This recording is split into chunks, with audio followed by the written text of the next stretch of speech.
Setelah kematian dan kebangkitan Yesus, para rasul diberi tugas untuk memberitakan Injil dan menceritakan tentang kabar keselamatan kepada semua orang sampai ke ujung bumi. Pada hari Pentakosta, Roh Kudus telah menjiwai gereja perdana, di mana komunitas Kristen pertama, pada awalnya berkembang melalui pewartaan kabar gembira penyelamatan oleh para rasul. Salah satu dari 12 murid Yesus Kristus, yaitu Santo Yakobus, saudara dari Rasul Santo Yohanes, pergi ke tanah Spanyol untuk menyebarkan Injil kepada orang-orang di wilayah tersebut. Sebelum dia pergi ke Spanyol, dia berjumpa dengan Bunda Maria dan mohon restunya. Bunda Maria memberi restunya dan berkata, "Pergilah anak, penuhi mandat Tuhan. Dan saya berdoa agar orang banyak di kota Spanyol akan menerima kabar keselamatan."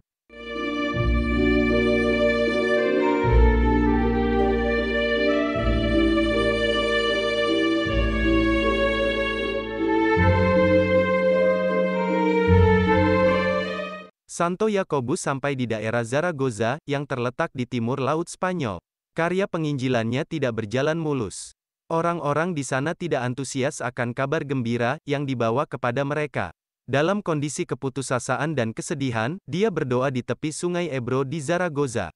Dan tiba-tiba secara ajaib, Bunda Maria muncul dengan anak Yesus berdiri di atas pilar yaspis setinggi 6 kaki, yang dibawakan oleh para malaikat.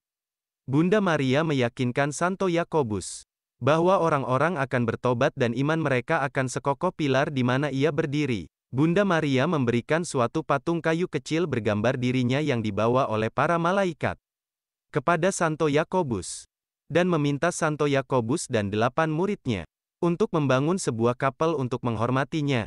Tepat di mana Bunda Maria meninggalkan pilar, Bunda Maria berjanji kepada Santo Yakobus bahwa Pilar ini akan berdiri dari saat ini sampai akhir zaman, agar Tuhan dapat melakukan mukjizat dan keajaiban melalui doa permohonan saya untuk semua orang yang menempatkan diri mereka di bawah perlindungan saya.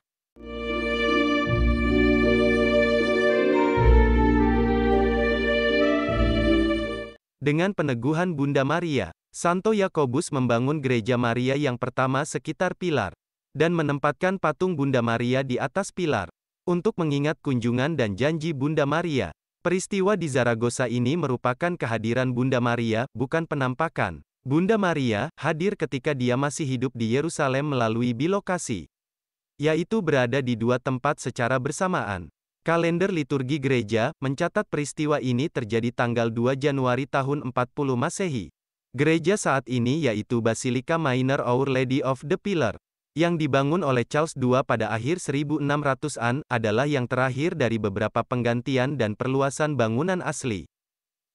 Pada 1753, Raja Ferdinand ke-6 menugaskan seorang arsitek terkenal untuk membangun kapel mewah yang besar.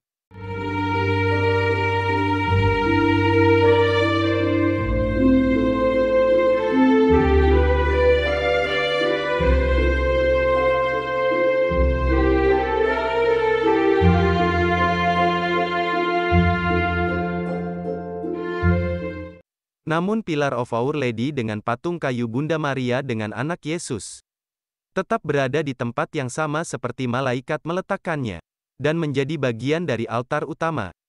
Mahkota yang menghiasi kepala patung Bunda Maria berisi 2.836 berlian yang dipotong secara segitiga, 2.725 mawar, 145 mutiara, 74 zamrud, 62 batu rubi, dan 46 safir. Mahkota bayi Yesus identik dengan Bunda Maria, kecuali dalam ukuran.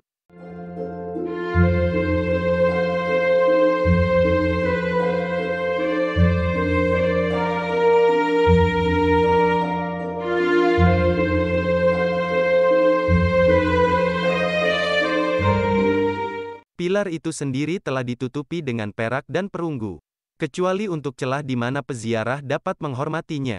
Tidak seorang pun diizinkan menyentuh patung itu, kecuali 4 imam yang ditugaskan untuk merawat dan pakaiannya, dan bayi-bayi yang baru dibaptis yang diangkat, sehingga anak-anak Tuhan yang baru dapat menyentuh gambar ibu surgawi mereka. Pilar itu biasanya dihiasi dengan jubah terurai, sesuai dengan ritual dan perayaan gereja. Jubah-jubah ini disumbangkan oleh negara, kota dan individu dari seluruh dunia, termasuk setiap bangsa Amerika Latin. Banyak mukjizat membuktikan bahwa asal-usul relikui itu diturunkan dari surga. Di antara banyak keajaibannya, adalah kenyataan bahwa bahan untuk membuat pilar yaspis tidak ditemukan di bagian Spanyol itu. Dan walaupun para ilmuwan mampu menemukan batu yaspis yang sama di bagian dunia yang lain, namun kualitasnya berbeda.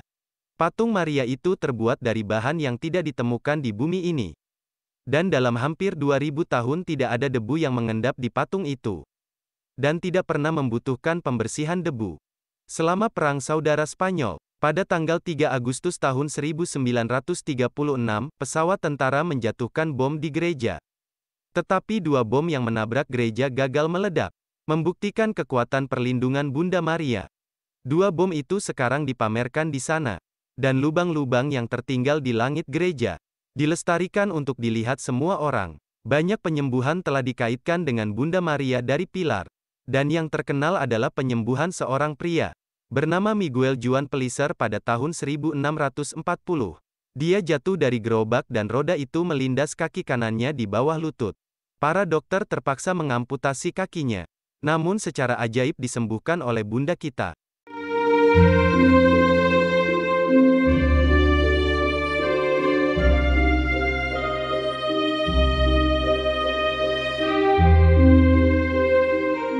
Katedral Basilika Minor Our Lady of the Pillar, yang terletak di tepi Sungai Ebro memiliki 4 menara dan 11 kubah. Dan adalah pusat ziarah yang paling banyak dikunjungi di Spanyol. Nuestra Senora del Pilar, atau Our Lady of the Pillar dalam bahasa Inggris, adalah sebutan bagi Santa Perawan Maria sedang menggendong bayi Yesus di atas sebuah pilar.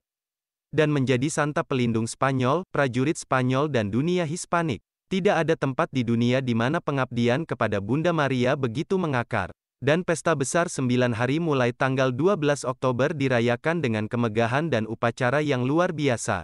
Dan Bunda Maria dari Pilar menjadi terkenal di dunia internasional pada tahun 1492 ketika Christopher Columbus mendarat di dunia baru pada hari raya tanggal 12 Oktober dan mengumumkan Bunda Maria dari Pilar sebagai pelindung dunia baru.